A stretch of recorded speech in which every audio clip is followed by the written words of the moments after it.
Nuk di kur filloi pyetja. Ajo qëndronte si një gur në thellësi të zemrës time. Pse mua? Ishte një mëngjes dimri, kur drita e parë e diellit përkiste dritaren e dhomës time të errët. Nuk kisha flen gjithë natën. Mendimet rrotulloheshin si fletë të thata në erë, të shpërndara, pa kuptim. Unë isha thjesht një njeri i thjesht, pa vepra të mëdha, pa fjalë të fuqishme, pa histori të ndritshme. Pse atëherë kisha mbjerat thirrje të qetë, po thelbësore, që më thoshte: "Shko, flis, shërbe." Nuk isha profet, nuk isha heros. Ishte vetëm një zë brenda, i qetë por i pa diskutueshëm, që më kishte ndjekur për muaj. E kisha shmangur atë zë. E kisha quajtur si fatkeqësi, si halucinacion, si pasojë e lodhjes. Por ai nuk u largua. Përkundrazi, u bë më i qartë. Ai ditë, për herë të parë, nuk e kundërshtova. U ngrita, hova rrubat, dhash një hovë ujë të ftohtë në fytyrë. Dhe, për herë të parë, pyeta zonjën: "Pse mua, Zot?" Nuk prita përgjigjen me njëherë. Kur nuk vjen me njëherë. Por unë vazhdova të pyes. Çdo ditë, në të njëjtin orë, para shkëlqimit të diellit, ulej në karrigen e vjetër pranë dritares, me një shishe ujë dhe një fletë bosh. Shkruaja pyetjen: "Pse mua?" Dhe nën të, lësha hapësirë. Fillimisht, fleta qëndroi e bardhë për ditë të tëra, por unë nuk e hodha, nuk e dhash dorë. Një mëngjes, përsëri gjatë lutjes, kujtova fjalët e një psalmi që kisha dëgjuar fëmijëri.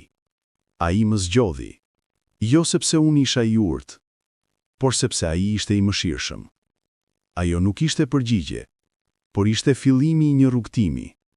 Nuk isha unë që kisha merituar zgjedhjen. Ishte ai që kishte dashur të zgjidhte. Kështu fleta e bardhë filloi të mbushet jo me fjalë, por me qetësi. Dhe qetësia, mësova atëherë, është forma më e pastër e përgjigjes së Zotit. Kujtoj fëmijërinë time. Ishte në një fshat të vogël, ku kisha urrit mes shkurreve dhe kishës së vjetër të gurve. Nëna më thoshte: "Zoti nuk shikon sytë e njeriut, ai shikon zemrën." Atëherë nuk e kuptoja. Si mund të shohësh diçka që nuk mund të prekësh? Por tani, në këtë qetësi të mëngjesit, kuptova. Zoti nuk më zgjodhi për shkak të aftësive time, por për shkak të zbrastisë sime. Ai nuk kërkon enë të mbushura, ai mbush enët e zbrasta. Kisha pasur aq shumë frika, që nuk do t'ja dilja dot, që do t'i shkëmbeja Zotit, që do t'i shkëmbeja njerëzve. Por atë ditë, një frymëzim i lehtë më preu. Unë nuk të kam zgjedhur për punën tënde, të kam zgjedhur për dashurinë time. Ajo nuk ishte një zë i jashtëm, ishte një dituri e brendshme, e qartë si uji i pastër në burim. Për herë të parë, mësova të besoj se zgjedhja nuk është një detyrë, është një dhuratë. Një ditë, ndërsa ecja nëpër rrugën e qytetit, pash një burr të vjetër që rrinte në një pang, duke mbajtur një libër të hapur në gjunjë. Nuk e njihje, por diçka në shikimin e tij më thirri. U afrua. Ai nuk foli menjëherë. Thjesht më tregoi librin. Ishte Bibla. Në margjinat e një faqeje kishte shkruar me dorë: "Zgjedhja nuk është për të qenë i veçantë, është për të bërë të veçantë atë që ai të dërgon." Më tregoi që kishte qenë një mësues i thjesht, pa famë, pa pasuri, por kishte mësuar mijëra fëmijë, dhe secili prej tyre kishte mbajtur një fjalë që ai kishte thënë: "Unë nuk kam bërë asgjë më shumë se t'i jepja zonjës zërin tim." Më tha.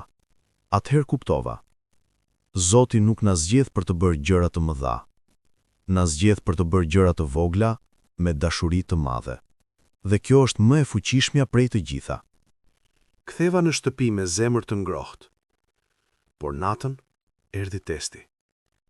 Siç thot shkrimi, pas qiellit vjen shkretira. Filluan të ardhin dyshimet. A është kjo vetëm imagjinat jote? A je i sigurt që është Zoti, jo vetëm dëshira jote? Për 3 ditë, nuk dhash hov lutjes. U izolova. Një natë, në mes të errësirës, u ngrita dhe hova Biblën. Faqja u hap vetë. Nuk ishte magji, ishte thjeshtësi, por fjalët ishin ato që më duheshin. Unë nuk të lë, unë nuk të braktis. Atëherë pash sytë e nënës sime kur më mbante në krah pas një koshmari. Ajo nuk më thoshte mos u frikso. Thoshte unë jam këtu. Kështu është edhe Zoti. Ai nuk heq errësirën me njëherë. Ai thjesht qëndron në të me ty. Dhe kjo mjafton. Një ditë, mora vendimin. Do t'i përgjigjesha thirrjes. Por si? Ku? Me kë? Nuk kisha plan. Nuk kisha leje. Nuk kisha as një vend. Shkova në kish, jo për t'u lutur, por për t'i qenë Zotit i hapur. Ulej në karrige të para. Kisha qenë aq shumë herë aty, por kurrë me zemër të hapur. Atëherë, për herë të parë, foli Zoti jo me fjalë, por me prani. Ndjeva një dritë të butë që më mbuloi, si një mantë e dashurisë, dhe një dituri e qetë. Unë nuk të kam dërguar në botë, të kam dërguar në zemrat e njerëzve. Kuptova se thirrja nuk ishte për një ministri të madh, por për dashuri të vogla, një fjalë e butë, një dëshmi e heshtur, një duar që mbajnë një tjetër duar në dhimbje. Kjo ishte misioni im, jo të shpëtoj botën, por të jap një shkëlqim të vogël nga drita e Zotit. Fillova të shkoj në një spital, ku një shok kishte thënë se kishte nevojë për dikë që të lexonte për të sëmurët. Nuk isha infermier, nuk isha doktor, por më thanë, ajo që ata më shumë t'je ka nevojë, është dikosh që të qëndrojë me ta. Kështu, çdo mëngjes, hova Biblën dhe shkova aty. Një ditë, pash një grua të re, me sy të mbyllur, duke luftuar për të frymëzuar. U afrua. Nuk e kisha parë kurrë. Ula pranë saj. Nuk foli. Thjesht e mbajta dorën e saj të ftohtë. Pas disa minutash, ajo hapte sytë dhe më tha me zë të dobët. Faleminderit që qëndrove. Atëherë kuptova, Zoti më kishte zgjedhur jo për t'i folur njerëzit, por për t'u qenë pranë njerëzve. Dhe në këtë prani e vogël, ai ishte i pranishëm. Sot, unë e di se nuk jam zgjedhur për të qenë i veçantë. Jam zgjedhur për të mbajtur zonjën të veçantë në botë. Përmes fjalëve të mia të thjeshta. Përmes pranisë sime në dhimbjen e të tjerëve. Përmes heshtjes sime kur fjalët nuk mjaftojnë.